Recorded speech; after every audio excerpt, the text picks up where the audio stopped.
Good morning and Merry Christmas to those who celebrate the birth of Jesus Christ, our Lord and Savior.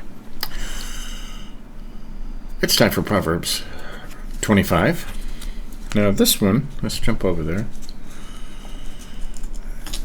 is more Proverbs of Solomon. Now, these are Proverbs of Solomon that were collected by the advisors of King Hezekiah of Judah. Okay, some of them are repeats, but they collected a bunch of his sayings and they put him down. So let's go over those.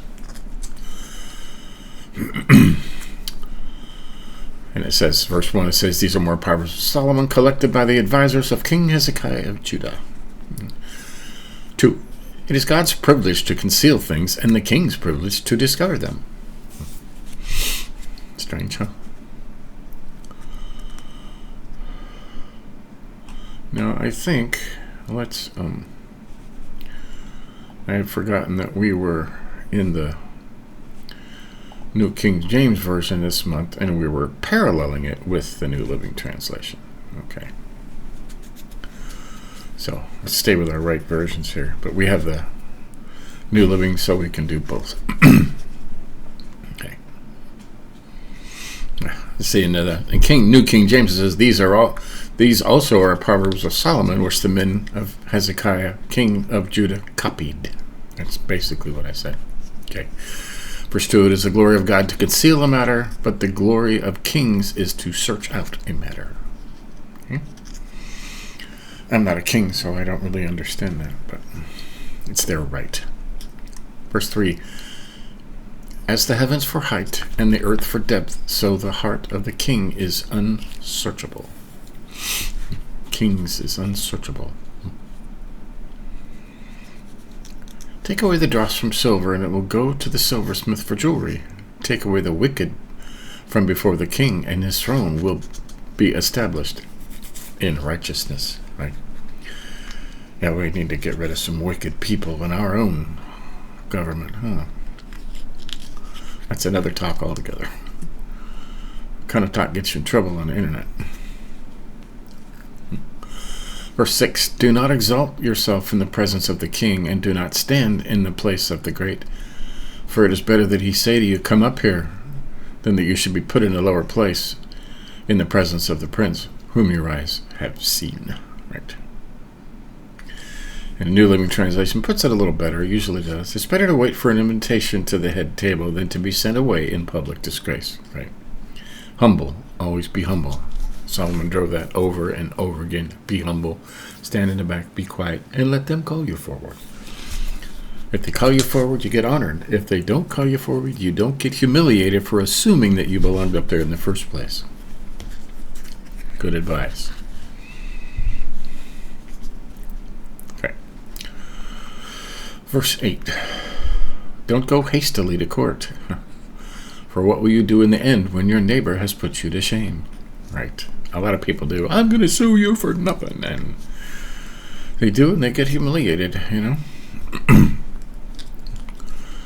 Verse 9. Debate your case with your neighbor, and do not disclose the secret to another, lest he who hears it expose your shame, and your reputation be ruined. Right. If you got an argument with somebody, take it to that person, nobody else. Right? Because if you go mouthing off, people do it on the internet all the time, and they get humiliated. Okay? And their reputation gets ruined because they're just shooting your mouth off. Keep your mouth shut. Solomon says that all over the place. Keep your mouth shut. Okay, verse 11. Let's highlight that. Just so we can highlight something in here, huh? Okay. A word fitly spoken is like apples of gold in settings of silver. Like an earring of gold on an ornament of fine gold is a wise rebuker to an obedient ear. Okay. It's New King James. New Living Translation. It says, timely advice is lovely like golden apples in a silver basket. To one who listens, valid criticism is like a gold earring or other gold jewelry. Fine adornments, right? Listen to people. Listen to wise people that you know are wise. Like the cold of snow in time of harvest is a faithful messenger to those who send him, for he refreshes the soul of his masters. Right. You like to hear good news from good people. Right? 14. Whoever falsely boasts of giving is like clouds of wind without rain. Right. And New Living Translations. A person who promises a gift but doesn't give it is like clouds and wind that bring no rain. Yeah. I have these telephones all the time, and people, they make commitments to, oh, I'm good at, and all this, and then they don't pay up. Yeah.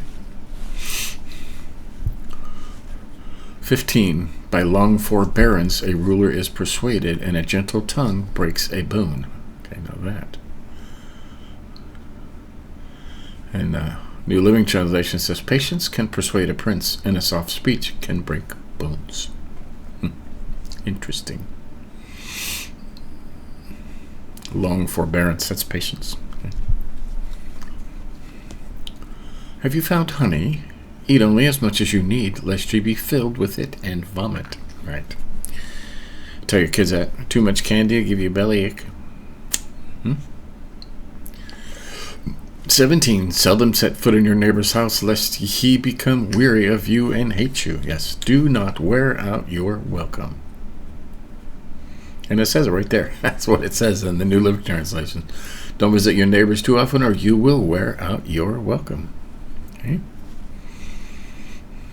And there's some neighbors, there's some people like that are constantly on you, constantly calling you, and constantly, after a while you just don't like them anymore because they're just too much. It happens. It happens. Well, we're out your 18. We're on 18. A man who bears false witness against his neighbor is like a club, a sword, and a sharp arrow. Right. Yeah, and in New Living Translations, telling lies about others is as harmful as hitting them with an axe, wounding them with a sword, or shooting them with an arrow. That's gossip, okay? And if somebody tells you something about somebody and you spread it and you don't know if it's true or not, that's the same as telling lies about others. Same as basically wounding them mortally. That needs to stop. God finds it an abomination, and it needs to stop. Let it stop with you. Okay, 19. Confidence in an unfaithful man in time of trouble is like a bad tooth and a foot out of joint.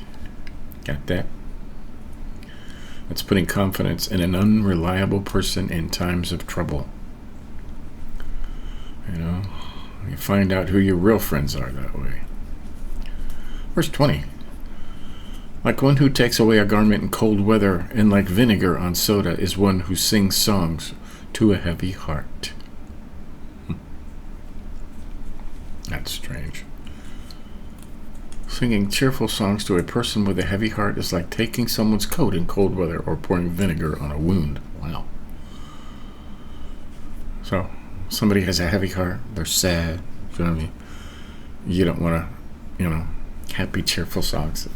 It makes it worse, okay? Just makes it worse. Where was I? 20, so we're at 21. If your enemy is hungry, give him bread to eat. If he is thirsty, give him water to drink. For so you will heap coals of fire on his head, and the Lord will reward you. Got that? Jesus said the same thing too. Okay? Same thing. And it really doesn't need explanation. I mean, it's pretty straightforward.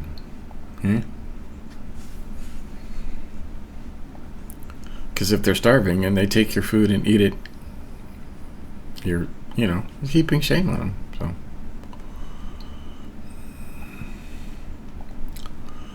verse 23, the north wind brings forth rain, and a backbiting tongue an angry countenance. Yeah. New Living says, as surely as the north brings rain, so a gossiping tongue causes anger. Now, you want to make somebody mad? Go and spread a bunch of crap.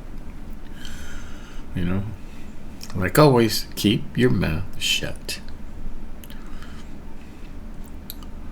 Verse 24, it is better to dwell in a corner of a housetop than a house shared with a contentious woman or a quarrelsome wife. That's in there a lot. As cold water to a weary soul, so is good news from a far country. Yeah. We could use some good news from a far country, huh? A righteous man who falters before the wicked is like a murky spring and a polluted well. And it says over here, if the godly give in to the wicked, it's like polluting a fountain or muddying a spring. The godly should not give in to the wicked. Okay? Verse 27. It's good not to eat much honey, so to seek one's own glory is not glory. Yeah. It is good not to eat too much honey, and it's not good to seek honors for yourself, right? Be humble. Always be humble. Let somebody else do the building up. And if nobody does build you up, you have not lost any reputation or be humiliated. Bragging is always, it's never good. So, verse 28, whoever has no rule over his own spirit is like a city broken down without walls. Right? A person without self-control is like a city with broken down walls. No protection. No self-control. The best way to have self-control, again, keep your mouth shut. Okay? So what we highlighted, I didn't highlight a whole lot in here for Christmas. I mean, you could highlight the whole thing and make a sermon out of every single verse. You know, we're just going through it, picking up wisdom and knowledge. We didn't highlight this. We could have. Don't exalt yourself in the presence of a king or ruler or any higher up. Don't exalt yourself. Don't assume that you're important and go up to the front and stand in the back and wait for them to call you forward. Okay? You said that already. Debate your case with your neighbor and do not disclose the secret to another, lest he who hears it expose your shame and your reputation be ruined. Right. Keep stuff between yourselves. Don't put it on the internet. I mean, don't go making some TikTok video about so-and-so did such and such and I feel offended. You know, you're just going to be humiliated when people start laughing at you. And that doesn't go away. Okay. So we highlighted verse 21 and 22. If your enemy is hungry, give him bread to eat. If he is thirsty, give him water to drink. For so, in doing so, you will heap coals of fire on his head, and the Lord will reward you. Okay. And those kind of people may not be enemies anymore. Okay? It's a good thing. So that's Proverbs 25 for Christmas Day, 2023. We still have more of these left. We'll keep doing these, every day. Every day.